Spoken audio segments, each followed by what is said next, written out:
안녕하세요. 김호준입니다.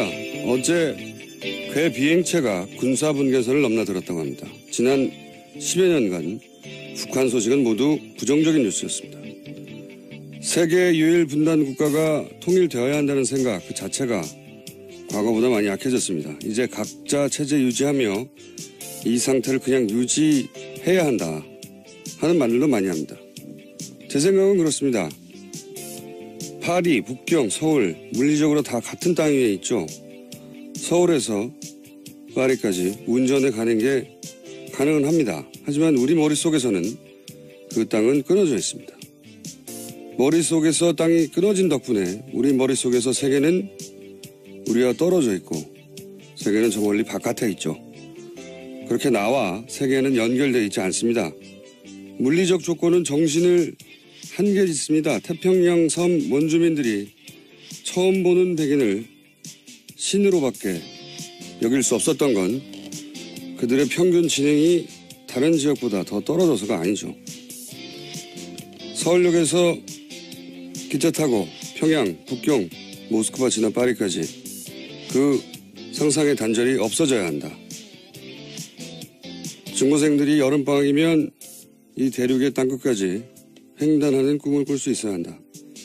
그렇게 물리적으로 세계와 연결되는 것이 우리의 변방의식을 덜치고 세계인으로 보편의식을 갖는 출발점일 수 있다. 저는 개인적으로 그게 통일이 가져다 줄 가장 큰 보상이라고 믿습니다. 문재인 정부의 대북 정책이 이런 상상까지 품어주길 개인적으로 기대합니다. 김원준 생각이었습니다.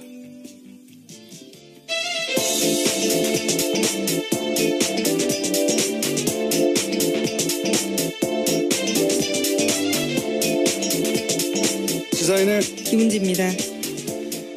자, 첫 번째 뉴스는 뭡니까?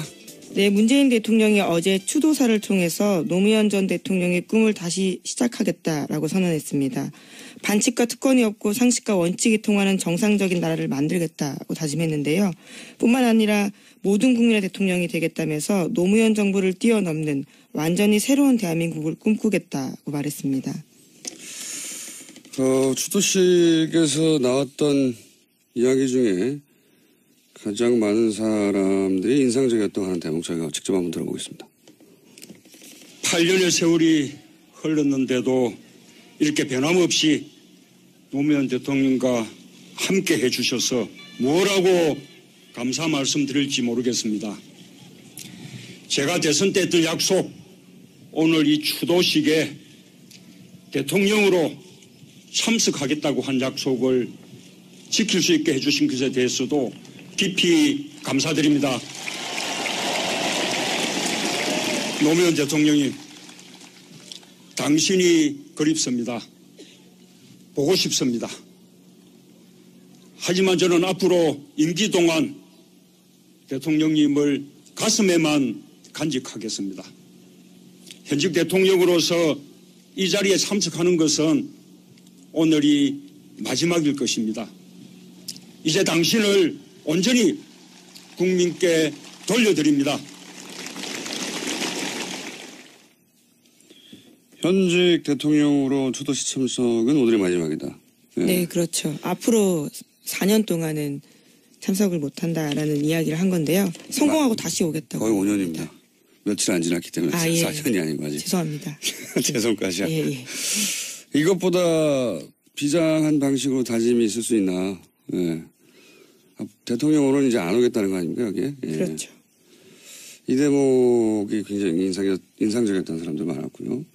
근데 더 큰 화제는 대통령의 추도식에 대해서 여러 사람들이 여러 가지 반응을 하고 감정적으로 이제 울컥한다는 분도 많았지만 제가 보기에 어제 하이라이트는 노건호 씨였습니다. 네, 헤어스타일이 화제였습니다. 유가족 대표에서 감사 인사말 전하려고 단상에 올랐는데 새로운 헤어스타일 보였습니다. 헤어스타일은 아니죠. 헤어가 있어야 스타일이 나오는 거죠. 그것도 스타일이 일종의 헤어 없는 스타일인데. 일부러 했다고 합니다. 예. 탈모 때문에 그랬다고. 예. 네, 정치적인 의사표시나 사회 불만이 있는 건 아니고 최근에 좀 심하게 탈모 현상이 일어나서 그렇게 스타일을 했다라고 밝혔습니다. 대선 기간에 이제 아버지 이름이 계속 등장하고, 그리고, 모욕적인 방식으로 이용당하고, 거기 스트레스 많이 받았겠죠. 거기다 단 한마디도 반박을 할 수는 없고, 그래서 원형 털모가 있어서 아예 밀었다고. 여기, 이제 이 이야기를 근데 이 공식선상에서 했어요. 직접 잠깐 들어보겠습니다. 이번 일을 제가 겪으면서 참, 전국의 탈모인 여러분에게 심심한 위로와 동변상련의 정을 전하는 바입니다. 저는 이미 다시 나고 있습니다. 다시 한번 위로의 말씀드립니다. 탈모인들에게 이제 위로를 일단 보내고 나도 동병상련을 겪었다. 연대 이야기를 하는 거죠. 네, 하지만 난 다시 난다. 네. 메롱이죠, 메롱. 위로와 메롱. 네. 근데 저는 이게 굉장히 인상적이었던 게 뭐냐면 역대 최대 인원이 모였고 엄청 많이 모였더라고요, 실제로. 아버지 친구가 약속한다는 대통령에 대해서 처음 참석하고 이제 이게 마지막으로 참석한다고 하는 대단히 비장한 자리예요, 사실. 현직 대통령으로서 마지막이라는 거죠. 전국 생중계가 되고 있고. 여기서 탈모 유머를 던진 겁니다. 저는 이게 그 장면을 보면서 굉장히 이국적이다는 생각을 했어요. 무슨 의미냐면 영미권에서는 원래 장례식에서 혹은 추도식에서 굉장히 재밌는 유머를 던지고 그게 오히려 고인에 대한 애정 이런 걸 받아들여지는 문화가 있죠. 우리는 없어요, 그런 게. 우리는 추도식은 엄숙하고 경건하고 단정해야지 이렇게 자기 머리 가지고 유머하면 안 되는 겁니다. 애초. 만약에 노건호 씨가 아닌 누군가가 그 자리에서 그런 얘기를 했다. 평생 먹을 욕을 하루에 다 먹었단 말이죠. 배부르게 먹었다고 봐야 되는데 다시는 그런 자리에 못 올라간다고 봐야죠. 어쨌든 말머리를 그런 자리에서 탈모 이야기로 하겠다는 자체가 너무 흔치 않아서 이국적이다. 다른 나라가 별로 안 떠올라갔어요. 네, 여유도 좀 생긴 것 같고요. 과거 때를 비교해 보면요. 과거 이 발언이 한번 화제가 됐던 건 김무성 당시 새누리당 대표가 왔을 때 그 NLL 가지고 근데 이걸 또 비꼬 와서 반어적으로 대인의 풍모라고. 네, 진정 대인배 풍모하고 왔다라는 식으로 이야기를 했죠. 네, 굉장히 기본적으로 풍자적 화법을 구사할 줄 아는 그렇게 표현하셨어요. 근데 여하간 이제 이런 자리에서 탈모 유머를 썼잖아요.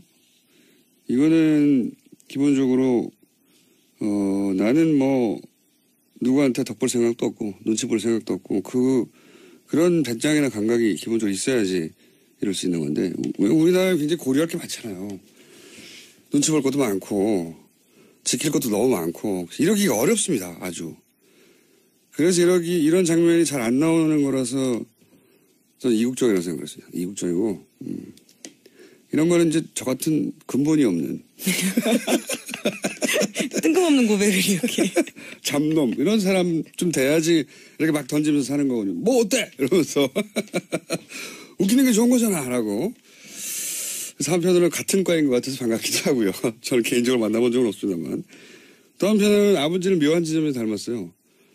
노무현 대통령도 그 자리와 상관없이 자기 유머를 막 던져가지고 대통령 시절에 그까지 공격 많이 받았었죠. 예. 노건호 씨가 뭐 절대 정치를 하지 않을 것 같지만 해도 걸물이 될 것 같다는 생각이. 혼자 정치를 한다는 얘기가 절대 아닙니다. 그런 얘기가 절대 아니고요. 저 혼자 그런 생각을 했다는 거죠. 혼자서 하여튼 좀 즐거웠습니다. 이런 거죠. 친노와 탈모의 만남? 다음 뉴스 전해 주십시오. 네, 다시 난다고 합니다. 본인 말로는요. 두고 봐야 알죠. 네. 네, 어제 대비되는 장면이 있었습니다. 서울중앙지법 417호 대법정에 박근혜 전 대통령 들어섰습니다. 수의 대신에 남색 정장에 검은색 구두를 신었고요. 가슴 맨편에는 수번 503번이 적힌 동그란 플라스틱 배지를 달았습니다. 수번 위에는 나대 불트라고 쓰여 있었는데 나는 이번 사건 공범들을 표시하는 말이고 대는 대기업 뇌물, 불은 블랙리스트, 치는 동계스포츠 영재센터 등 이번 사건과 관련돼 있는 글자들을 압축한 뜻이라고 합니다. 혐의를 정한 거군요. 네. 이게 어디다 한번 얘기했지만 그 좀 대단한 의원이자 의원이라고. 만약에 그러니까 같은 날 오후에 뭐 추도식과 최초의 공판 전직 대통령 또 그 대통령이 탄핵되고 나서 바로 취임한 대통령 이렇게 엇갈리는 거는 영화를 이렇게 같은 날 이렇게 이런 일이 벌어졌다고 만들면 우연의 남발이라고 욕먹어요. 영화를 이렇게 만들면.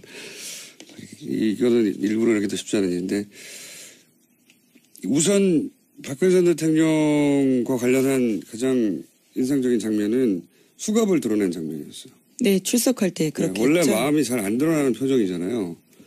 근데 이제 저는 수갑을 통해 마음을 드러내는구나. 왜냐면은 이거 가리게 해주거든요. 네, 통상 이제까지 가리고 나왔습니다. 이번 국정농단 네. 사건 관련자들은요. 호송관들이 이게 이제 바뀌어가지고 과거에는 무조건 다 드러내야 되는데 요즘은 다 가리게 해줘요. 물어도 보고 가리겠냐고. 굳이 안 가리겠다고 한 거거든요. 그러니까 이번에는 그 다른 김기춘, 조윤선 이런 분들은 다 가리고 나왔잖아요. 여러 가지 네, 방식으로. 대비되는 모습입니다. 수건을 감든 뭐 이렇게 가리는 게 용도 있다고 해요. 조윤선 전 장관은 제 기억으로 옷으로 이렇게 옷으로, 예, 예. 코트 같은 자켓으로요. 그렇게 해줘요. 원하는 대로 해주는데 그걸 굳이 안 하겠다고 한 거거든요. 그러니까 이게 여전히 모든 혐의를 전면적으로 부인하잖아요. 하나부터 끝까지 단 하나도 인정하지 않고 있는 거니까 본인 의식 속에서 나는 죄가 없고 그래서 이렇게 오히려 부당하게 핍박받고 있다. 자, 이 수갑을 봐라. 그런 의식이 있는 것 같고 그걸 수갑을 통해 드러낸 것 같아요. 예. 봐, 내가 이렇게 수갑까지 찼다. 난 죄 없는데. 그런 마음인가 아닌가 여전히. 수갑을 통해서 수갑을 일부러 드러냈네. 네, 선택한 거죠. 그 네. 모습을요. 다른 사람들은 안 그러거든요. 자, 최순실 씨는 바로 옆에 앉아있었고 법정에서. 네, 같은 자리에 앉아 있었습니다. 최순실 씨가 자기 이야기를 좀 했는데요. 40년 동안 지켜본 박 전 대통령을 재판정에 나오게 한 자신이 죄인이다라고 말했습니다. 그러면서도 재판에서는 모든 혐의는 부인하고 있습니다. 그렇군요. 저는 또 한 사람이 인상적인 분이 유영하 변호사였어요. 유영하 변호사가 변호인이니까 당연히 여러 가지 말들을 했습니다. 아직 법정 공방이 본격적으로 시작된 건 아닌데 기본적으로 이제 이 그 혐의들을 어떻게 대처하고 논지를 어떻게 세웠는지를 볼 수 있는 말들을 여러 가지 했잖아요. 저는 유영하 변호사 조력이 박근혜 전 대통령에게 도움이 정말 되는 건지 박근혜 전 대통령 측에서 한번 따져봐야 할 것 같다는 생각을 한 게 오랜 기간 훌륭한 변호사의 조력을 제가 오래 받아봤지 않습니까? 훌륭한 변호사들의 조력을 오랜 기간 받아본 사람으로서 이 유영하 변호사의 조력에 대해서 이 워딩을 보면서 이렇게 하면 안 될 것 같은다는 생각을 많이 한 게 예를 들어서요. 미르 K 재단을 플레이그라운드와 WK 용역 수수 때문에 만들었다. 네. 거기서 글로 돈을 빼내려고 만들었다. 라는 인식이 있고 혐의가 있는데 그렇다 하더라도 이게 주장이에요. 여기서부터는. 그렇다 하더라도 그 돈을 대통령 임기 5년 안에 모두 소진할 수 없다. 근데 그 말은 그래서 5년 안에 소진할 수 없는데 그러므로 뇌물죄로 볼 수 없다. 이렇게 이어진 논지 같은데 아니 누가 그 미르 K 재단 재산을 임기 내에 소진하려고 했다고 몰아친 적이 없잖아요. 일단. 네, 현지 주머니에 들어온 돈 한 푼도 없다 그 논리죠. 네, 그러니까 미르 K 재단을 만든 게 임기 2년 남겨놓고니까 5년 내에 소진될 수 없다는 건 사실관계도 맞지 않지만 이렇게 임기 내에 다 소진하려고 했지 이런 공격을 한 적이 없어요. 아무도 주장하지 않은 혐의를 스스로 씌운 다음에 스스로 벗고 막 그러는 거예요. 일단 이게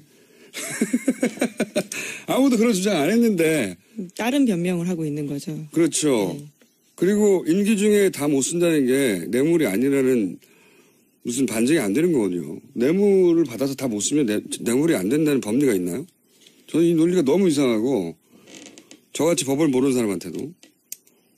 그리고 이제 이런 것도 있어요. 블랙리스트에 대해서 대통령이 문제 있는 단체에 대해서 한마디 했다고 하는 것까지는 부인 못하는 거죠. 블랙리스트 1년의 과정 전부를 책임을 묻는 거는 뭐라고 비유했냐면 살인범을 낳은 어머니에게 살인죄를 묻는 거다. 그러니까 어머니는 자식을 낳았을 뿐인데 그 자식이 나중에 살인범이 됐다고 해서 어머니한테 살인죄를 물을 수 있냐. 본인은 무릎을 친 비유인 것 같은데 저는 이 참 말이 안 된다고 생각하는 게 여기서 아마 살인범은 좀 김기춘 비서실장이나 또는 뭐 문체부의 실무자들을 이야기하는 조윤선 것 장관이나 이런 그런 부하 직원을 의미하는 것 같죠. 예. 그리고 자신은 뭐 그냥 대통령으로서 문제 있다고 한번 지적했을 뿐인 어머니 이 정도로 비유한 것 같은데 일단 비유가 아주 안 좋아요. 이 비유 자체가 아주 나쁜 상상을 하게 하는 나쁜 비유고요. 그리고 이렇게 비유를 들면 뭐 무슨 생각이 바로 드냐면 살인범을 낳기만 한 게 아니라 살인하라고 교사까지 한 엄마니까 더 나쁘게 상상이 되거든요. 네, 지시했다고 사실상 인정한 거죠. 문제단체에 대해서 말했다라고 한 거니까요. 그러니까요. 대통령의 네. 말이 지시지 그러면 뭐 편하게 농담했다고 생각할 수도 없는 거고요. 그러니까 이 비유도 안 좋고 논리 전개도 훌륭한 변호사의 조력을 받아본 당사자로서 오랫동안 변호사의 조력을 듣고 내가 생각지도 못한 논지가 튀어나오고 막 이렇게 하면 되겠다는 생각도 들고 그렇거든요. 훌륭한 변호사들하고 같이 재판을 받다 보면 근데 제가 생각해도 구멍이 맞는 논지여서 이분이 도움이 될지 모르겠습니다. 재판에 박근혜 전 대통령 측한테는. 자, 다음 뉴스는요. 어제 크게 두 가지 사건이 이렇게 있었습니다. 예. 네, 그리고 또 청와대가 세월호 재조사를 위해서 제2기 특별조사위 꾸리겠다라는 조선일보 아침 보도가 있습니다. 국회에 제출된 세월호 2기 특조위법을 여야 합의로 처리하기는 어렵다고 봐서 대통령 업무 지시로 바로 설치할 수 있는 대통령 직속 특조위에 무게를 두고 검토하고 있다는 겁니다. 입법을 통해서는 통과하기도 쉽지 않을 것 같고 시간도 걸리고 조선일보는 참 세월호 재조사하는 데 관심이 많아요. 이거 하지 말라고 계속 주장하고 특히나 관심이 많은데 대통령의 의지를 그만큼 보여주는 거죠. 네, 지난 시간 동안 세월호에 세금이 얼마나 들었는지를 집중적으로 보도한 바도 있습니다. 네. 그리고 뭐 다른 나라의 사례를 들면서도 그렇고 세월호를 재조사하면 나라가 망할 것처럼 굴어요. 조선일보는. 왜 이렇게 관심이 많은지. 여하간 대통령 직속기구로 특조위를 둔다는 거는 그 정도의 의지가 있다는 겁니다. 예. 그리고 이거는 미룰 게 아니라고 생각하는 거고요. 다음 뉴스는요. 네, 감사원이 청와대가 4대강 사업에 대한 정책감사 지시를 발표했는데 당장 감사에 착수하기 어렵다라는 입장을 밝히고 있습니다. 그 이유로는 절차상 문제가 있다라는 건데요. 감사원 관계자는 감사원법과 규정에 감사 착수 요건이 정해져 있는 만큼 공식적인 절차를 기다려봐야 한다라고 밝혔습니다. 하지만 감사원은 이런 요청이 없어도 자체적으로 직권감사할 수 있거든요. 그렇기 때문에 감사원이 부정적 입장 아니냐라는 의심이 나오고 있습니다. 이건 뭐 감사원장이 박근혜 정부에서 임명한 사람이니까. 그리고 또 어제 저희 인터뷰를 통해서도 잠깐 문제 제기됐었는데 핵심적인 그러니까 이런 일을 해야 할 핵심적인 요직에 실제로 지난 10년간 4대강을 적극적으로 옹호해서 4대강 업무를 진행시킨 관료들이 그 자리에 가 있다. 감사의 대상이 될 사람이 감사를 할 자리에 가 있어서 그게 쉽지 않을 것이다. 라고 하는 게 10년 동안 이 4대강 관련 일을 지켜본 전문가의 이야기란 말이죠. 이것도 그런 맥락에서 이해할 수 있죠. 예. 그리고 감사원 내에도 이명박 정부에서 임명한 사람도 있고 그리고 박근혜 정부와 함께 일했던 사람들도 있고 그리고 감사원 자체도 거꾸로 감사의 대상이 될 수도 있죠. 네, 왜냐하면 지난 감사를 3번이나 걸쳐서 했기 때문에 그 부분에 대한 이야기도 나올 수 있습니다. 네. 그래서 실제로는 요청하지 않아도 할 수 있지만 대통령이 해야 한다고 하는데도 안 하겠다는 거죠, 지금. 예. 이런 일들이 일어나는 걸 보면 아직은 바뀐 건 대통령밖에 없어요. 예. 그리고 주요 장관들도 아직 결정도 안 됐고요. 오늘 총리 청문회 하는 거죠? 예. 네, 오늘 내일 있습니다. 갈 길이 멉니다. 네, 이런 뉴스를 볼 때마다 느끼는 건데. 자, 근데 끝까지 안 한다고 버틸 수는 없을 테니까 당연히. 네, 그냥 지금 뭉개고는 있는 건데 버티기는 쉽지 않습니다. 다음 뉴스는요? 총리 인준 얘기 나오고 있죠? 네, 총리 인준 있습니다. 오늘 있습니다. 그런데 자유한국당 인사청문위원들이 이낙연 후보자가 청문회를 방해하고 있다고 주장하면서 국회 청문회 일정 논의에 참여하지 않겠다라는 계획입니다. 자진 사퇴 촉구하고. 보이콧을 하는 거죠, 말하자면. 원래 이제 정권 출범 초기에 가장 먼저 정권을 흔드는 방식이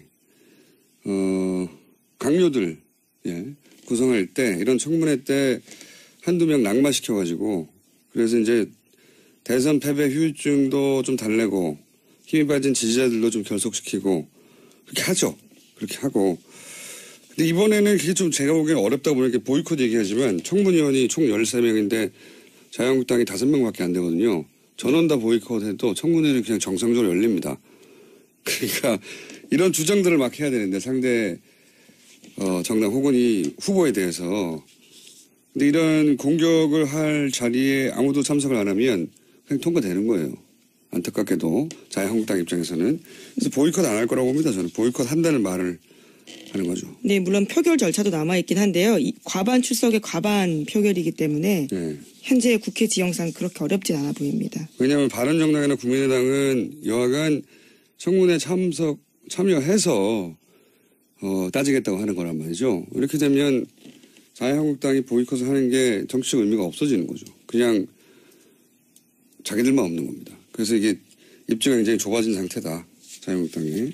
청문회에 관한하는. 자, 제목 정도 읽을 수 있을 것 같습니다. 네, 어제 세월호에서 새로운 완전한 유해 발견됐다고 했는데 일반인으로 추정되는 이영숙 씨라고 어제 JTBC가 보도했습니다. 네, 계속 이 뉴스는 저희가 단신으로 전해드리는데 지금 이제 대통령 직속기구로 특정이도 나온다고 하고 저희도 좀 이 지금까지 나온 유해들 관련해서 좀 모아서 한 번에 따로 다루기로 하겠습니다. 여기까지 하겠습니다. 시사인의 김은지였습니다. 감사합니다. 먹다 봐야죠. 배부르게 먹었다고 봐야 되는데 그리고 다시는 그런 자리에 못 올라간다고 봐야죠. 어쨌든 말머리를 그런 자리에서 탈모 이야기로 하겠다는 자체가 너무 흔치 않아서 이국적이다. 다른 나라가 별로 안 떠올라갔어요. 네, 여유도 좀 생긴 것 같고요. 과거 때를 비교해 보면요. 과거 이 발언이 한번 화제가 됐던 건 김무성 당시 새누리당 대표가 왔을 때 그 NLL 가지고 근데 이걸 또 빚고 와서 반어적으로 대인의 풍모라고. 네, 진정 대인배 풍모하고 왔다라는 식으로 이야기를 했죠. 네, 굉장히 기본적으로 풍자적 화법을 구사할 줄 아는 그렇게 표현했었어요. 근데 여하간 이제 이런 자리에서 탈모 유머를 썼잖아요.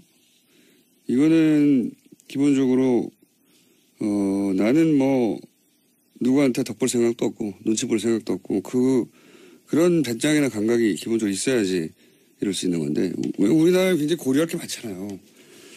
눈치 볼 것도 많고 지킬 것도 너무 많고 이러기가 어렵습니다. 아주. 그래서 이런 장면이 잘 안 나오는 거라서 저는 이국적이라고 생각했어요. 이국적이고 이런 거는 이제 저 같은 근본이 없는 뜬금없는 고백을 이렇게 잡놈 이런 사람 좀 돼야지 이렇게 막 던지면서 사는 거거든요. 뭐 어때? 이러면서 웃기는 게 좋은 거잖아 라고. 그래서 한편으로는 같은 과인 것 같아서 반갑기도 하고요. 저는 개인적으로 만나본 적은 없습니다만 또 한편으로는 아버지는 묘한 지점에서 보상이라고 믿습니다. 문재인 정부의 대북 정책이 이런 상상까지 품어주길 개인적으로 기대합니다. 김원준 생각이었습니다.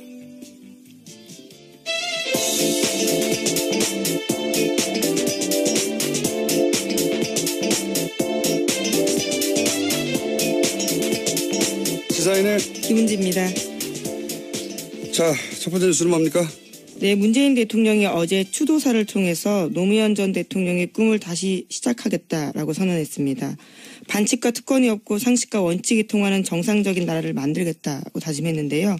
뿐만 아니라 모든 국민의 대통령이 되겠다면서 노무현 정부를 뛰어넘는 완전히 새로운 대한민국을 꿈꾸겠다고 말했습니다. 추도식에서 나왔던 이야기 중에 가장 많은 사람들이 인상적이었다고 하는 대목 저희가 직접 한번 들어보겠습니다. 8년의 세월이 흘렀는데도 이렇게 변함없이 노무현 대통령과 함께 해주셔서 뭐라고 감사 말씀드릴지 모르겠습니다. 제가 대선 때 했던 약속, 오늘 이 추도식에 대통령으로 참석하겠다고 한 약속을 지킬 수 있게 해주신 것에 대해서도 깊이 감사드립니다. 노무현 대통령이 당신이 그립습니다. 보고 싶습니다. 하지만 저는 앞으로 임기 동안 대통령님을 가슴에만 간직하겠습니다. 이용당하고 거기 스트레스 많이 받았겠죠. 거기다 단 한마디도 반박을 할 수는 없고. 그래서 원형 탈모가 있어서 아예 밀었다고. 여기 이제 이 이야기를 근데 이 공식선상에서 했어요. 직접 잠깐 들어보겠습니다. 이번 일을 제가 겪으면서 참 전국의 탈모인 여러분에게 심심한 위로와 동변상련의 정을 전하는 바입니다. 저는 이미 다시 나고 있습니다. 다시 한번 위로의 말씀드립니다. 탈모인들에게 이제 위로를 일단 보내고 나도 동병상련을 겪었다. 연대 이야기를 하는 거죠. 네, 하지만 난 다시 난다. 네. 메롱이죠, 메롱. 위로와 메롱. 네. 근데 저는 이게 굉장히 인상적이었던 게 뭐냐면 역대 최대 인원이 모였고 엄청 많이 모였더라고요, 실제로. 아버지 친구가 약속한다는 대통령에 대해서 처음 참석하고 이제 이게 마지막으로 참석한다고 하는 대단히 비장한 자리예요, 사실. 현직 대통령으로서 마지막이라는 거죠. 전국 생중계가 되고 있고. 여기서 탈모 유머를 던진 겁니다. 저는 이게 그 장면을 보면서 굉장히 이국적이다는 생각을 했어요. 무슨 의미냐면 영미권에서는 원래 장례식에서 혹은 추도식에서 굉장히 재밌는 유머를 던지고 그게 오히려 고인에 대한 애정 이런 걸 받아들여지는 문화가 있죠. 우리는 없어요, 그런 게. 우리는 추도식은 엄숙하고 경건하고 단정해야지 이렇게 자기 머리 가지고 유머하면 안 되는 겁니다. 애초. 만약에 노건호 씨가 아닌 누군가가 그 자리에서 그런 얘기를 했다. 평생 먹을 욕을 하루에 다.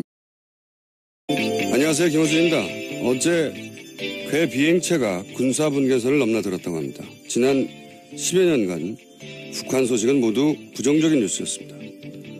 세계 유일 분단 국가가 통일되어야 한다는 생각 그 자체가 과거보다 많이 약해졌습니다. 이제 각자 체제 유지하며 이 상태를 그냥 유지해야 한다 하는 말들도 많이 합니다.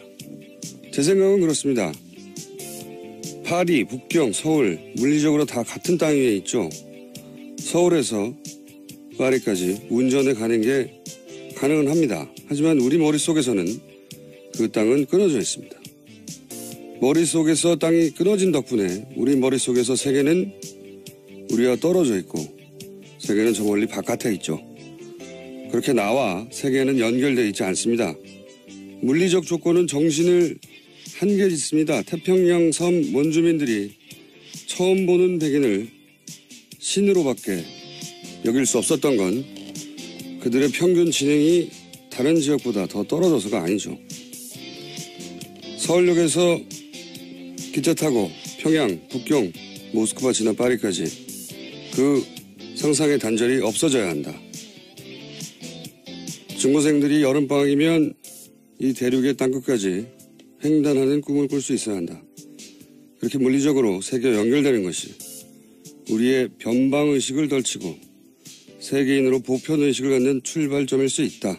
저는 개인적으로 그게 통일이 가져다 줄 가장 큰 현직 대통령으로서 이 자리에 참석하는 것은 오늘이 마지막일 것입니다. 이제 당신을 온전히 국민께 돌려드립니다. 현직 대통령으로 추도식 참석은 오늘이 마지막이다. 네, 그렇죠. 앞으로 4년 동안은 참석을 못한다라는 이야기를 한 건데요. 성공하고 다시 오겠다고. 거의 5년입니다. 며칠 안 지났기 때문에 아, 예. 4년이 아니고 아직. 죄송합니다. 죄송까지야. 예. 이것보다 비장한 방식으로 다짐이 있을 수 있나. 예. 대통령으로는 이제 안 오겠다는 거 아닙니까, 여기에? 예. 그렇죠. 이 대목이 굉장히 인상적이었던 사람들 많았고요. 근데 더 큰 화제는 대통령의 추도식에 대해서 여러 사람들이 여러 가지 반응을 하고 감정적으로 이제 울컥한다는 분도 많았지만 제가 보기에 어제 하이라이트는 노건호 씨였습니다. 네, 헤어스타일이 화제였습니다. 유가족 대표에서 감사 인사말 전하려고 단상에 올랐는데 새로운 헤어스타일 보였습니다. 헤어스타일은 아니죠. 헤어가 있어야 스타일이 나오는 거죠. 그것도 스타일의 일종이라고 볼 수 있죠. 헤어 없는 스타일인데. 일부러 했다고 합니다. 네. 탈모 때문에 그랬다고. 예. 네, 정치적인 의사표시나 사회 불만이 있는 건 아니고 최근에 좀 심하게 탈모 현상이 일어나서 그렇게 스타일을 했다라고 밝혔습니다. 뭐 대선 기간에 이제 아버지 이름이 계속 등장하고 그리고 모욕적인 방식으로